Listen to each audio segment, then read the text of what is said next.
de cómo mejorar la economía, de que tenemos una visión complementaria de la política y que estamos construyendo un país de una manera diferente, de una manera más solidaria y que nos conectamos mejor con la crisis social de todos los venezolanos. Y bueno, además de eso, del confort y la oportunidad que pueden generar las mujeres en política, es las transformaciones que se han hecho detrás de la historia.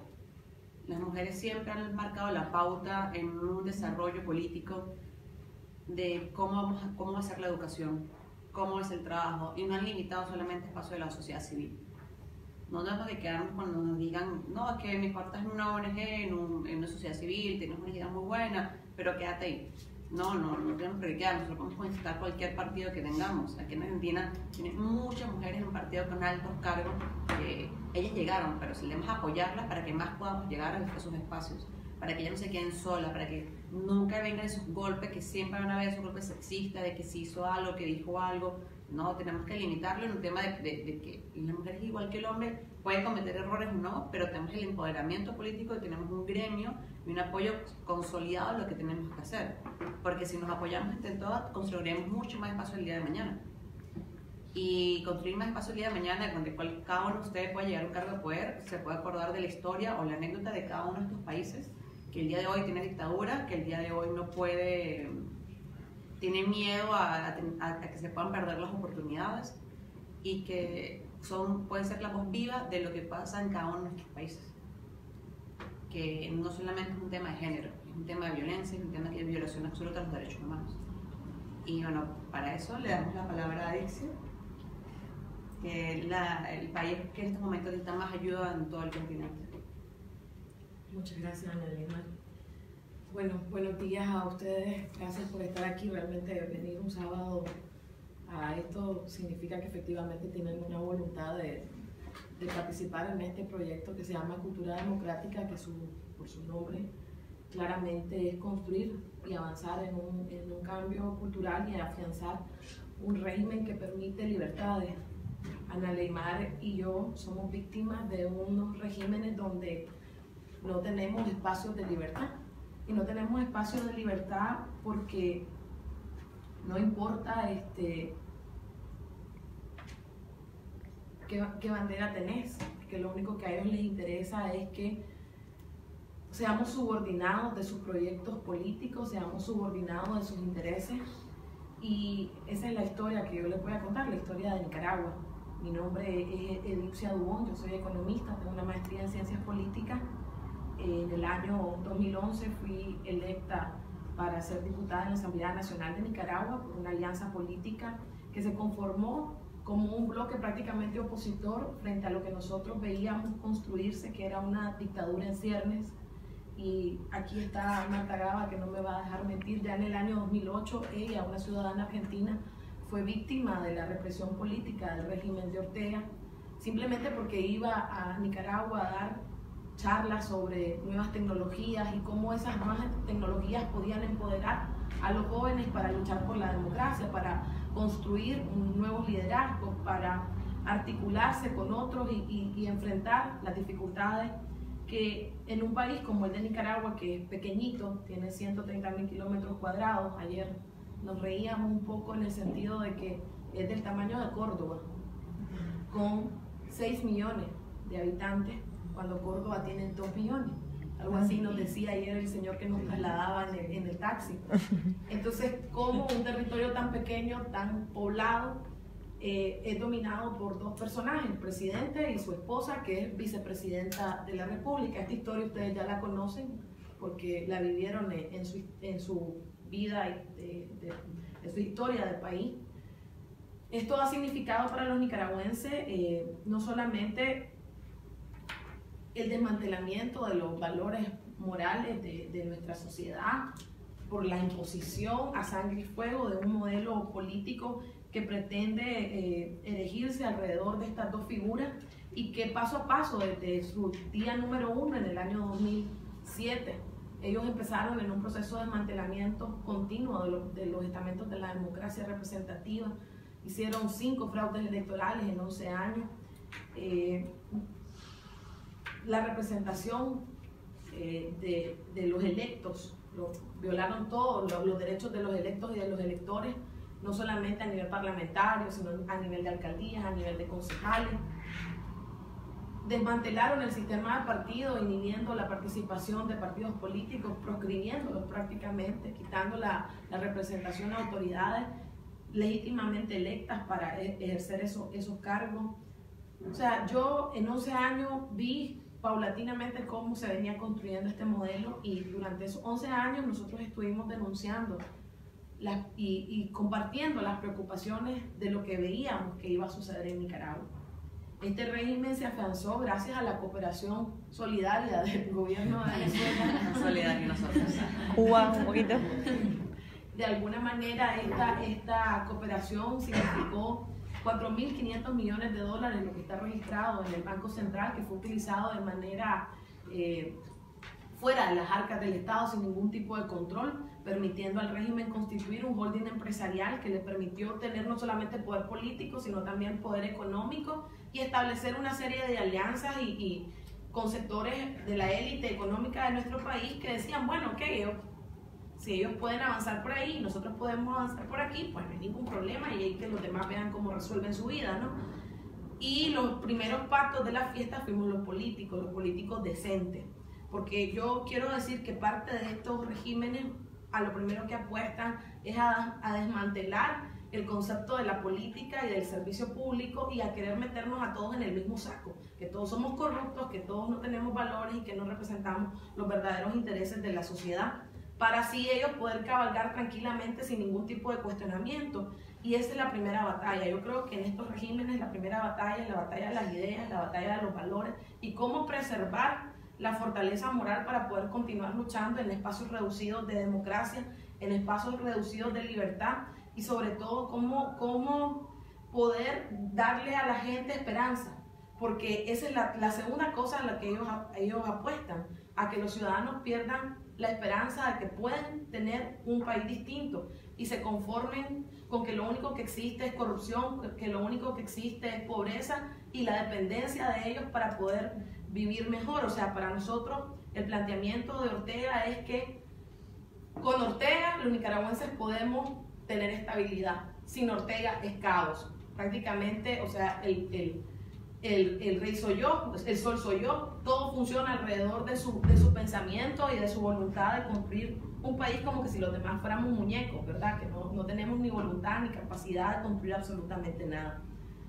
Y esa yo creo que es la primera cosa que hay que reforzar, y esto no va dirigido nada más a las mujeres, esto afecta a toda la sociedad, porque también desmantelan el sistema educativo para adoctrinar a la sociedad para que se conforme con ese modelo y que de alguna manera perdamos esas fortalezas para luchar. Sin embargo, en esos 11 años de este trabajo paulatino que vino realizando este régimen, los nicaragüenses fueron acumulando enojo, fueron acumulando todos estos agravios en lo político, en lo económico y en lo social, porque no significó tampoco mejoras para nuestra vida. Teníamos el salario rezagado a 10 años, 80% de la población en el sector informal. O sea, una situación de desesperanza. Los jóvenes nicaragüenses, 7 de cada 10, preferían irse del país. Esas circunstancias acumuladas son lo que genera que el 18 de abril haya un estallido social, un estallido que es encabezado por jóvenes universitarios que estallan frente a una propuesta de reforma a la seguridad social. ¿Y por qué a la seguridad social? Porque es la expresión más conspicua de la corrupción, en el sentido de que nuestros padres que acumularon toda su capacidad de retiro en la situación de mayor marginalidad, viene el régimen y dice, ¿sabes qué? Ya no hay. O sea, vea qué hace. O sea, si está enfermo, si no tiene cómo resolver su problema, ese es tu problema. Pero aquí vas a tener que pagar un impuesto del 5% porque tenemos que mantener esta caja. ¿Saben qué, muchachos? Ustedes van a tener que trabajar más. ¿Saben qué? Van a tener que trabajar más años y van a tener que aportar más, y eso va a tener un impacto en su calidad de vida. Entonces, toda esa reforma que afectaba la condición de vida de los nicaragüenses es lo que hace que los chavalos salgan a la calle, y con un aditivo importante. La sociedad nicaragüense está conformada fundamentalmente por familias bastante extensivas, donde las abuelas son las que, el 45% de los hogares están conformados por abuelas. Entonces, esas abuelas tienen una relación muy cercana a sus nietos. Las abuelas les ayudan para que compren sus cuadernos, les ayudan para que vayan a clase, para el taxi, para esto, para el otro. Entonces, ¿cómo no va a sentir el joven la afectación no solamente económica, sino también emocional de ver a su abuela de que puede estar preocupada porque no va a tener medicamentos, porque no va a tener atención médica, porque si se muere ese es su problema? O sea, toda esa carga emotiva también que significa hacer una reforma tan deshumanizada con la caja del Seguro Social. Y eso es lo que hace que los chavalos salgan a la calle. Y es lo que hace que vayan con tanto coraje y con tanta energía. Por primera vez en 11 años, algo autoconvocado, sin ningún dirigente político al frente. Tanto que nos sorprendimos, porque tengo que decirlo, o sea, los políticos pensábamos que esto iba a suceder, porque sabíamos que cuando la cooperación dejara de llegar a Nicaragua, nos íbamos a ver en nuestras propias carnes, porque esto era una burbuja, pero no que iba a ser tan pronto.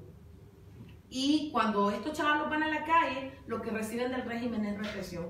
Una represión que prácticamente el segundo día generó 30 muertos, y fue generando eso una ola de solidaridad de los estudiantes universitarios hasta que todas las universidades del país se paralizaron, donde todas las familias de estos muchachos que murieron salieron a la calle a acompañar a sus hijos, a las familias que ya tenían muertos, y esto fue creciendo y el régimen siguió reprimiendo hasta llegar a las cifras tenebrosas que tenemos el día de hoy, de casi más de 450 personas asesinadas, más de 2.000 personas heridas, más de 600 personas presas y un sinnúmero de desaparecidos que todavía no podemos contabilizar. Esta es la situación más dramática, o sea, ¿por qué? Y yo lo pongo en perspectiva, todo esto se pudo haber resuelto cuando los nicaragüenses dijimos y denunciamos al mundo entero que se venían violando los derechos políticos de los nicaragüenses, que se venía construyendo un modelo dictatorial con intenciones dinásticas. Y todo era como ustedes se están inventando una historia, porque eso ya no sucede en América Latina, porque el mundo ya es diferente. Es diferente, pero hay una fotografía estática en la región que se llama Cuba, que nadie piensa en ello, o sea, es parte de la historia, o sea, no existen dictaduras en América Latina y Cuba está en Asia. Entonces yo creo que esa es parte de la reflexión que yo quisiera dejarles, porque yo no puedo pasar a hablar de la condición de la mujer sin hablar lo que está pasando en mi país, lo que estamos viviendo los nicaragüenses, niños, adultos, mujeres, ancianos. O sea, los niños tienen más de 3 meses, 109 días de no ir a clase, que prácticamente están por perder su curso escolar. Y el gobierno pretende que estemos normales, pretende que la demanda de justicia se resuelva en un diálogo político, pretende que nos acostumbremos a las violaciones de derechos humanos, porque a pesar de que en este momento la represión brutal ha disminuido, está utilizando otras formas de represión, que es la represión burocrática, utilizando el sistema judicial para dar sentencias sumarias, juicios sumarios a los líderes políticos, a los líderes de base, para desmantelar cualquier posibilidad de protesta, para callar las voces de los nicaragüenses. Lo cierto es que en medio de toda esta historia, yo tengo que reconocer que mi pueblo es un pueblo valiente, que los jóvenes de Nicaragua siguen en la calle y a pesar de tortura, a pesar de cárceles, a pesar de muertos, las familias nicaragüenses siguen luchando por tener justicia, democracia y derechos humanos. Y para mí ese es el tema más importante, o sea, porque si no hay democracia, no hay derechos. Si no hay derechos, la vida no puede ser en libertad y no puede haber oportunidades ni para mujeres ni para hombres. Entonces, para mí esa es la clave. O sea, si nosotros queremos hablar de mejorar la condición de vida de las mujeres, lo primero que tenemos que asegurar es que haya derechos, que haya igualdad, que haya oportunidades para todos y no nada más en papel, porque tenemos una constitución maravillosa o porque tenemos unas leyes espectaculares.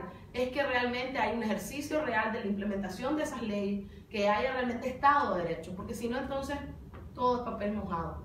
Y yo también, ya para terminar, quiero agradecerles a ustedes porque la representación de Argentina en la Organización de Estados Americanos ha sido vital para denunciar la situación de nuestro país y por el acompañamiento que nos han estado dando.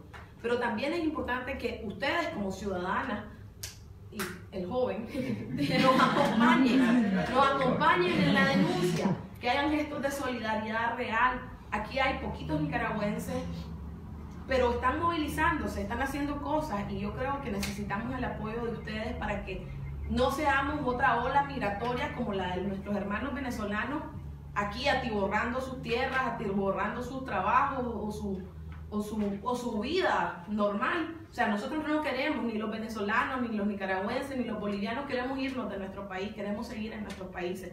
Y no queremos que estas circunstancias que son ajenas a la voluntad del pueblo nos obliguen a eso.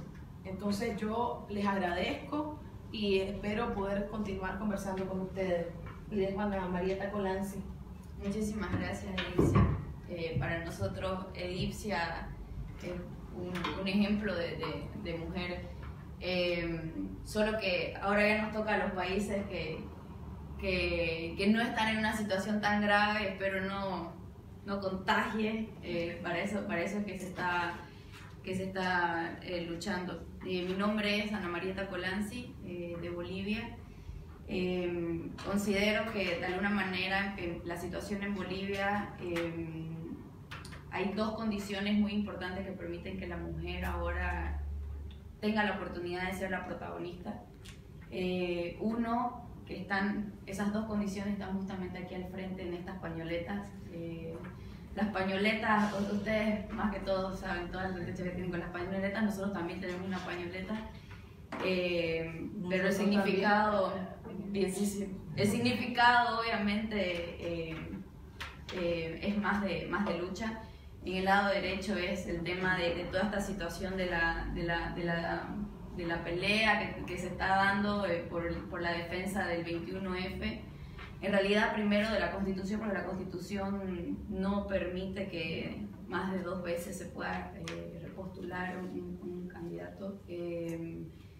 Bueno, el mismo presidente Evo Morales pide un referéndum para ser apoyado y hacer legítima su reelección, repostulación. Pero, como dicen vulgarmente, el tiro le salió por la culata, porque 53% de la población en Bolivia le dijo no a esa repostulación. Esa es una condición, esa es la situación que se está dando en Bolivia.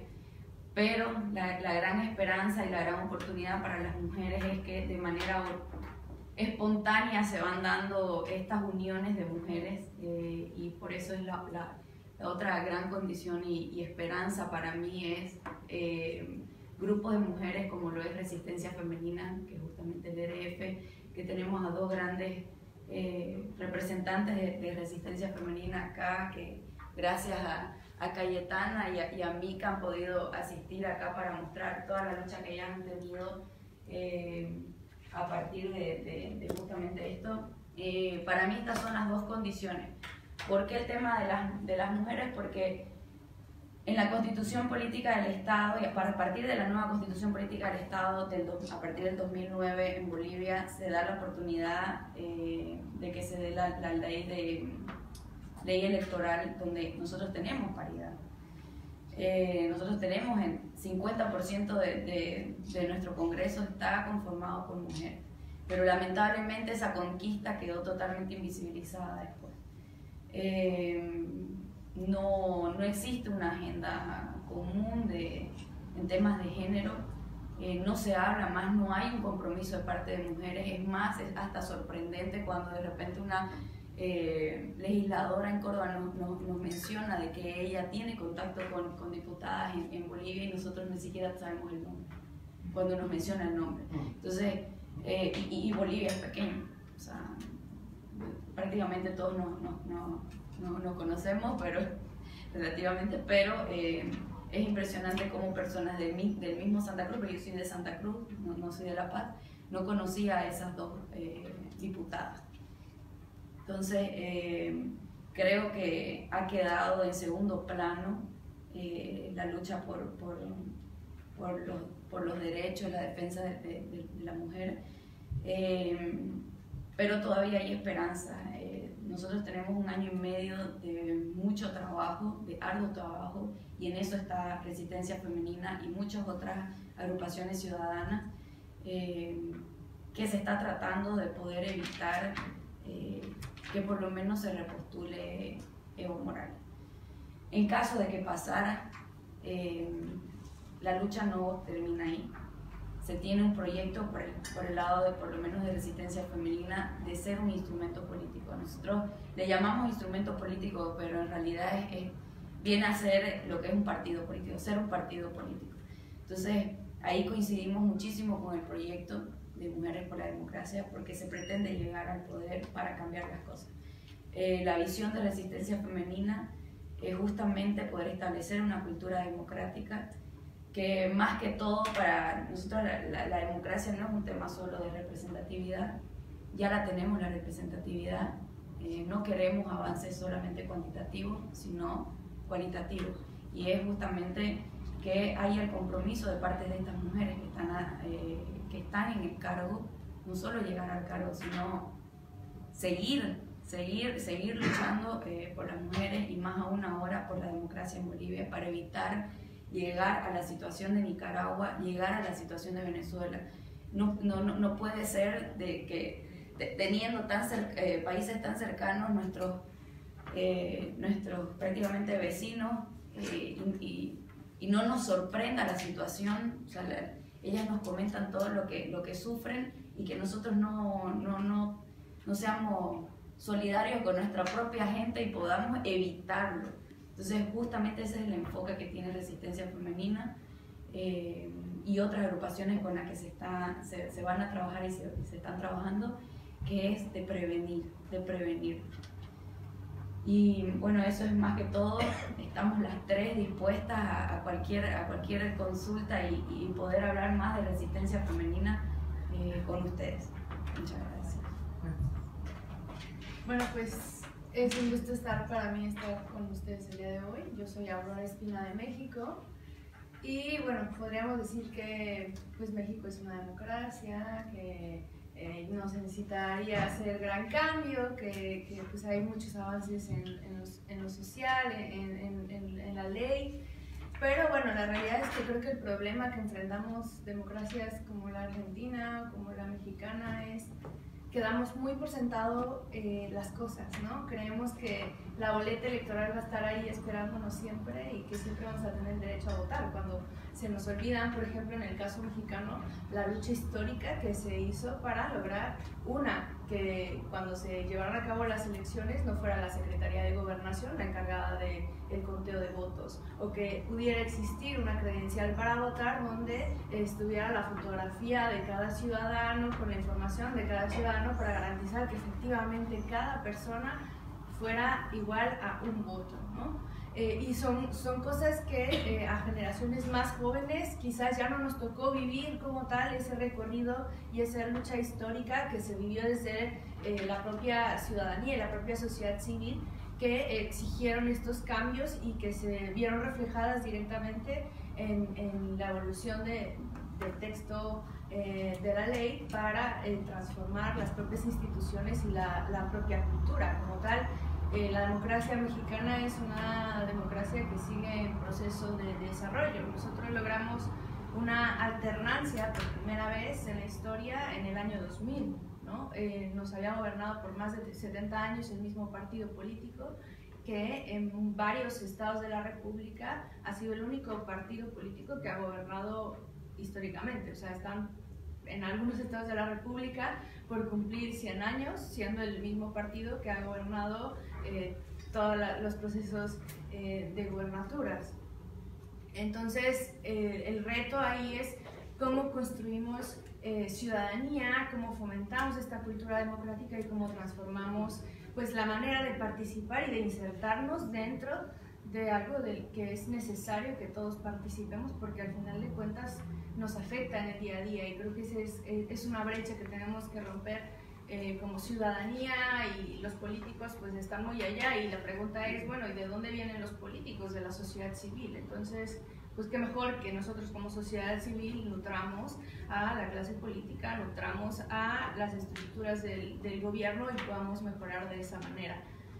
En materia de participación política de las mujeres, pues hemos vivido justamente una transición así que se ha dado a partir de modificaciones a los códigos electorales, que ha sido un tanto interesante revisarla.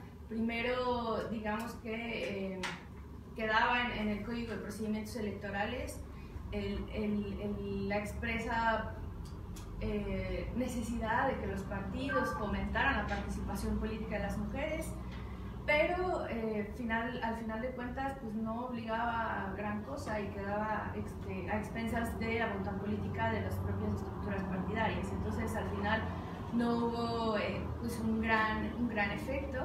Se siguieron haciendo modificaciones y entonces es cuando se pasa a un esquema de cuotas de género de 70 a 30%, pero igual no había un mecanismo que lo hiciera obligatorio o efectivo. Entonces la siguiente modificación que se tuvo que hacer en el propio Código Electoral fue: se tiene que cumplir con el 70-30 y en caso de no cumplir con el 70-30 ya existe una penalización para los partidos políticos por incumplir con esta normativa, ¿no? Posteriormente pasamos a un esquema 60-40%, seguíamos enfrentando este tipo de elementos y un ejemplo era, bueno, las candidaturas estaban conformadas por un propietario y un suplente que podían ser de género indistinto, y entonces, pues, ¿qué pasaba? Que los partidos políticos cumplían con la normativa electoral al postular a un 60% de candidatos hombres y 40% de candidatas mujeres, pero lo que ocurría ya a la hora de pues hacerlo efectivo, el día que toman protesta las diputadas, renuncian al cargo y sus suplentes eran hombres. Entonces quienes asumen el cargo de la diputación eran hombres, y lo que hicieron estos partidos políticos en general fue pues sí, cumplir con la normativa electoral, pero al final seguir teniendo la participación mayoritariamente masculina dentro de las diputaciones. Entonces ese episodio llevó a la modificación nuevamente del Código de Procedimientos Electorales para evitar que este tipo de circunstancias se dieran, porque al final de cuentas era la historia un poco de las cuotas de género.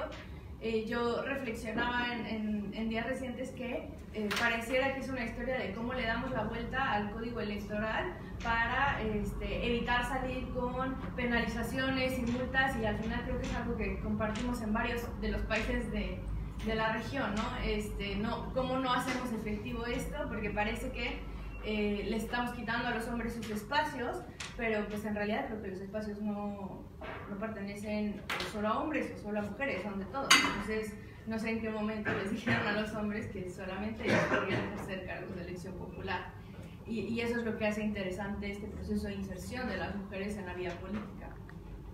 Se modifican estas normativas con este caso que se denominó como las Juanitas, porque fueron varias diputadas de distintos partidos políticos, todas, que pasaron por eso. Entonces la modificación obligó a que la conformación de las candidaturas fuera por personas del mismo género, tanto propietario como suplente. Entonces, si yo como mujer me postulo a un cargo de elección popular, mi suplente tiene que ser una mujer. Y entonces fue una forma de ponerle un candado a este tipo de prácticas que resultan verdaderamente pues penosas en este sentido, y que al final, bueno, se volvieron necesarias para garantizar esta efectiva participación de las mujeres en el ámbito de lo político. Ahora, antes de eso, una de las modificaciones que también hubo en el código fue el que se obligara a los partidos políticos que dentro del presupuesto que reciben, acorde con el porcentaje de votación que ellos tienen, el 2% lo destinaran a la formación y capacitación de liderazgos femeninos. Lo cual fue algo muy bueno y un gran avance en materia legislativa, pero igual cuando revisaba la fiscalización que hacía el Instituto Nacional Electoral, se podía verificar que indistintamente del partido político, cuando se veía cómo se había ejercido este recurso, pues había ido a desayunos del Día de las Madres, rentas de cuestiones de banquetería, rifas, reparto de flores, el Día de la Mujer, artículos de promoción política, que al final de cuentas pues no tenían nada que ver con empoderamiento de liderazgos femeninos, ¿no? Entonces ese ha sido también otro de los retos el endurecer esta revisión de cómo se ejerce ese presupuesto, porque al final es un presupuesto que está etiquetado específicamente para el fondo.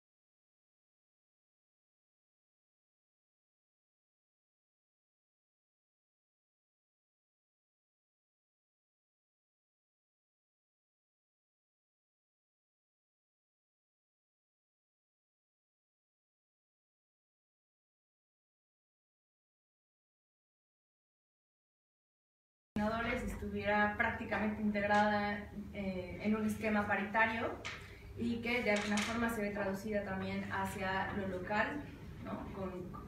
con grandes avances igual en este proceso de integración.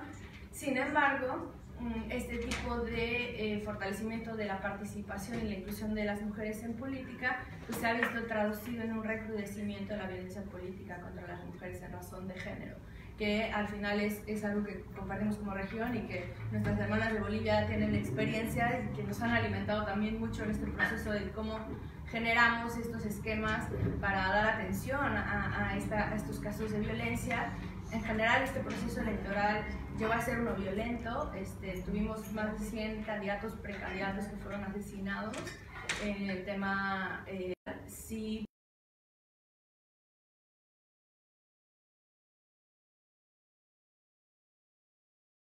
que eran candidatas o precandidatas, se dieron sí en relación con esta cuestión de una violencia política contra las mujeres, que se me hace penoso que por el hecho de querer participar o incursionar de la vida política en tu país, pues no puedas hacerlo, porque si no, pues tengas miedo a que te asesinen, porque pues aquí las mujeres no mandan, ¿no? Y entonces encontramos distintos esquemas. Hay dos ejemplos que me gustaría compartirles. Por ejemplo, en otros procesos electorales para la gubernatura de un estado al norte del país, de un día a otro en la ciudad aparecieron unas mantas donde, digo, evidentemente iban dirigidas a la candidata que iba para ser gobernadas y en el rincón. Entonces, pues al final fue una forma muy bonita de decirle vete a tu casa. No, que encontramos, estoy siendo muy sarcástica, y al final otro de los elementos que encontramos es nosotros tenemos, digamos que protegidos dentro de la Constitución los usos y costumbres dentro de las comunidades indígenas. Entonces, en estados, sobre todo al sur del país, como Oaxaca o Chiapas, encontramos pues que se rigen bajo este régimen de usos y costumbres. Y las mujeres, por ejemplo, en el estado de Oaxaca que quieren participar de política, en el caso que quiero comentarles, piden permiso a los hombres de la comunidad para poder competir a la presidencia municipal, que ya desde ahí pues vamos más y tienes que pedir permiso para participar, por ser mujer. Segundo, pues participan, resulta que ganan la presidencia municipal, a los hombres de la comunidad no les pareció, y entonces pues las destituyeron por la compra injustificada de un escritorio que nunca pudieron comprobar.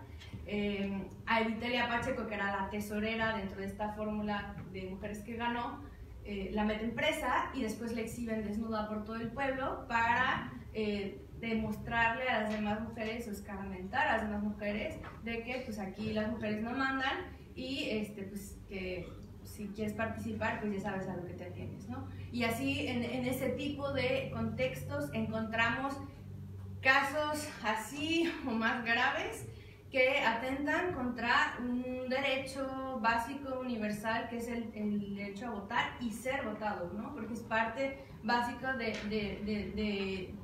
la cultura democrática, ¿no? Es decir, sí, tengo derecho a elegir el tipo de gobierno que quiero tener, pero también puedo yo participar de esta discusión y de este proceso de decisión y decir, bueno, si yo quiero poner pues mis talentos o el conocimiento que tengo de lo que pasa en mi comunidad al servicio de la propia comunidad, pues tengo el derecho de poder hacerlo. Y en este sentido pues lo vemos un tanto minado. Entonces, pues si bien es cierto que pareciera que todo va miel sobre hojuelas, como podría decir alguien, la realidad es que enfrentamos retos para hacer sustantivo esto que en el texto está muy bien, está muy bonito, pero el chiste no es verlo en un texto constitucional o en un código electoral o en una normativa, sino que realmente lo logremos traducir a lo sustantivo, que ese creo que es el gran reto y parte también de transformar la cultura de participación y la propia cultura democrática, y sobre todo de que como mujeres rompamos ese piso de cemento que nos impide avanzar porque no confiamos y no creemos en nosotras, en que tenemos la capacidad de participar del ámbito de lo público y del ámbito político, romper con esa pared económica, ¿no? y buscar cómo sostener un proyecto político, y la otra, romper esos techos de cristal para hacer efectiva esa inclusión de mujeres en política, para que no una vez que llegues a un cargo de elección popular te enfrentes con que, pues sí, como las mujeres pues básicamente se enfocan más a lo social, pues como diputada te enfoques solo en la comisión de educación o de cultura porque no te quisieron dar apertura para participar de la comisión de seguridad nacional o la que de presupuestos.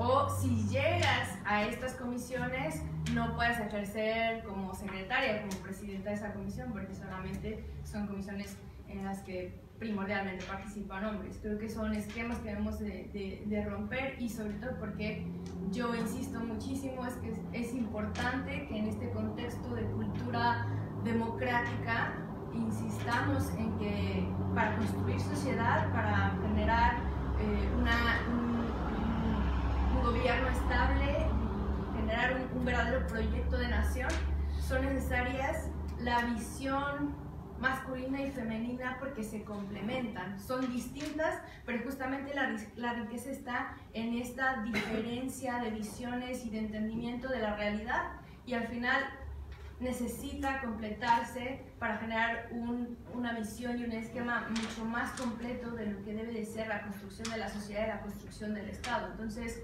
necesitamos unos de otros, y el reto está en entender que para avanzar necesitamos impulsarnos unos a otros, si no, nunca vamos a lograr un avance en lo sustantivo. Y básicamente esa es como la reflexión que yo quería dejarles. Agradezco mucho la oportunidad a Cultura Democrática, especialmente a Micaela por haber venido aquí a conocer pues, la realidad de ustedes en Argentina y de poder compartir pues, un poquito de nuestras experiencias